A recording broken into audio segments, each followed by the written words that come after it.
కొబ్బరి చెట్లు పెట్టుకున్న రైతులు ఫేస్ చేసే ఒక చాలా పెద్ద ప్రాబ్లం ఏంటి అని అడిగితే ఈ రైనోషియస్ బ్యాటిల్ ప్రాబ్లం అనమాట. ఇక్కడ చెట్టు పైన చూస్తున్నారు కదా, ఆ వి షేప్లో కటింగ్ అయినట్టు ఉన్నాయి కదా.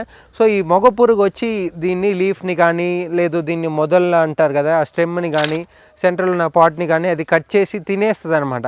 ఇలా చేయడం వల్ల మనకి చెట్టు గ్రోత్ అనేది చాలా అంటే చాలా తక్కువ అయిపోద్ది అనమాట.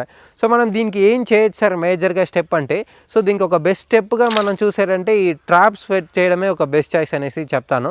ఒక ఏకరంకి ఒక ట్రాప్ పెడితే సరిపోద్ది. డైలీ వచ్చి మనం క్లీన్ చేసుకుంటేనే ఒక 3 మంత్స్కి ఒకసారి దాంట్లో ఉండే మనం మెడిసిన్ అప్లై చేసుకుంటే మనకి ట్రాప్స్ అనేది రెగ్యులర్గా పడుతూ ఉంటాయి అన్నమాట.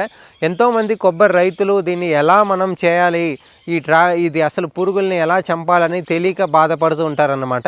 సో వాళ్ళకి ఇంకా దీని గురించి వచ్చే రోజుల్లో మంచిగా వివరాలు చెప్తూ ఉంటాను. మీరు మనల్ని ఫాలో చేసుకొని ఈ రైతులు ఎంతోమంది ఫేస్ చేసే వాళ్ళు ఈ స్టెప్స్ని యూజ్ చేసి చూడండి, ఇది మీకు కరెక్ట్గా ఉంటాయి అన్నమాట.